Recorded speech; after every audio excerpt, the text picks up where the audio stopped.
more commonly in men than in women. And 1% of patients progressed to multiple myeloma or other blood or bone cancers. So it increases in monoclonal antibody productions and could result for chronic stimulation of lymphocytes. So the prevalence is 3% of the global population over 50 years of age. Also, MGUS have been associated with psoriatic arthritis. So what is psoriatic arthritis? It's a chronic inflammatory disease of the joints and places where tendons and ligaments connect to the bones. And 20% the patients with psoriatic has PSA. And PSA responds to anti-tumor necrosing factor, which plays important role in diverse cellular events and secreted by inflammatory cells. And this has a phenotype which is genetically heterogeneous, which is 70% of PCA patients lack susceptibility allele. And the IgG subtype is responsible for the most of PSA. Unfortunately, the response to treatment can be quite divergent, and it's important to determine a link which could lead the early screening, recognition, treatment, and management. It will improve the quality of life and it will increase the overall healthcare costs. And there is a limited literature of incidence of MGUS and PSA. That's why our research question is the incidence of developing MGUS in PSA patients related to mutation in genes associated with inflammatory and immune responses? And to try to answer this question, we are going to study, we are going to do 3 years prospective cohort study, which will be conducted in 2022 and 2025 at the University of Toronto and PSA Clinic. We are going to do the full evaluation at enrollment, and we are going to do, because it's under re-evaluation of each 6 months. So the inclusion criteria will be patient confirmed diagnosis of PSA and age equal or above 50 years old and with both genders, male and female. And the exclusion criteria will be pregnant women, patients previously or currently being treated medically for cancer, and patients with other autoimmune diagnoses. So how we're gonna define MGUS? So you're gonna define and with M protein less than 3 grams per deciliter with fewer than 10% monoclonal plasma cells in the bone marrow. And we're gonna do the preliminary and evaluations every 6 months. We will include H&P, medical review, field MSK exam, and assessment of PSA severity, and laboratory serum protein electrophoresis, ESA, CBC, review all the medications. Definitely all the subjects will be fully consented. And the Techman genotyping assay will be used to amplify and detect specific alleles in genomic DNA. And those 3 single nucleotide polymorphism that are type of polymorphism involved in variation of single base pair. As you can see here, we have found in the literature that those 3 are related to these conditions. And about the statistical analysis, the frequency, the distribution of themes of interest is the study population in PSA patients with endowed MGUS.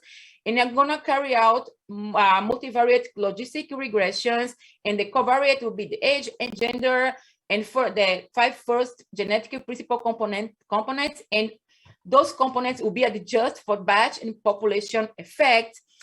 But also a genomic-wide association study we're going to be approached. And what are the potential pitfalls?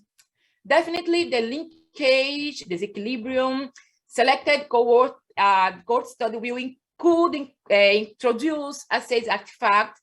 And as you know, the observational study, maybe we have several potential confounding, And those SNPs cannot be the only two in the German variation in family. And how about the analysis interpretation? So those SNPs are associated with leukogenesis and immune inflammatory responses. And the innate immune system have been identified and associated with differential cytokine and chemokine production. Cytokines are an exceptionally large and diverse group of anti-inflammatory factors, and chemokine are the group of secreted proteins within the cytokine families.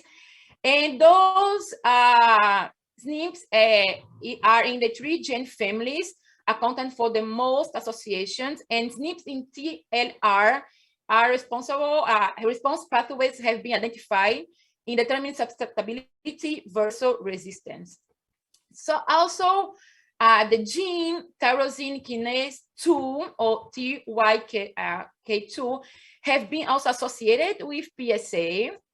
And it is a non-receptor tyrosine kinase involved in cytokine signaling and plays a crucial role in inflammatory disease. And it is a subfamily of genus kinases. So thank you so much for all here listening to me, and we are ready to answer your questions. Thank you so much. Thanks so much, Swani and Team L. Brian, would you like to start with questions or comments? Sure, very nice presentation, thank you. My question is an epidemiology question. Okay. Basically, what is the incidence of MGUS in PSA patients in the Toronto clinic you're going to recruit from? And what kind of power would you have for these 3 SNPs to detect the effects that they have had previously in MGUS? Thank you, Dr. Ryan, it's a great question. We already know that the clinic in Toronto, they have already more than 200 patients with PSA, and they don't know exactly the prevalence of people, PSA, they don't know the prevalence of MGUS in these patients. That's why we are gonna carry out this study. The purpose of the purpose of this study, because this clinic, they work with those patients, but they don't know where they linkage, the association with MGUS, with these patients, sorry. I don't know whether you have another question. So no, that's it. I mean, I think that's going to be your prime issue, is that you don't actually know if you have the number of cases of MGUS to power your genetic study. There is a publication that they have done, I think 5 years ago. They knew that in those some patients that they already had, in 200 patients, only 38 had MGUS. So it's really low prevalence in some patients. That's why we don't have, if you are gonna do something related to systematic review, we just found a few studies related to both disease. So that's why it's important to carry out this one. Excellent, thank you. Michael, any additional questions or comments? Yeah, I mean, I think this question of overlap in shared risk factors is interesting. I actually think this could have been, one way to approach this actually could have been in silico, because you can actually use large TWAS studies of psoriatic arthritis and MGUS and look for overlap. Actually, Brian mentioned at the beginning, he looks for overlap between COPD and IPF, and that's one of the things he's done. So there's actually, you can actually just look to see if the SNP is shared between the 2 conditions, and there's also statistical methods to look at the overlap generally, and that would be actually something pretty interesting, and it may find some of these things that you, like you said, hypothesize or know are increased with both. It's really interesting, as you say, doctor, because also just one paper related to people who have like PSA, the subgroup, the majority are men, and Black men, they have more incidence than other.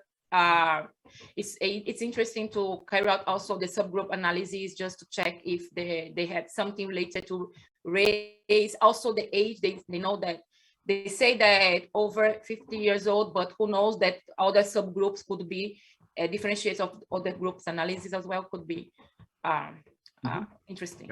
Yeah. Thank you so much. Excellent. Thank you so much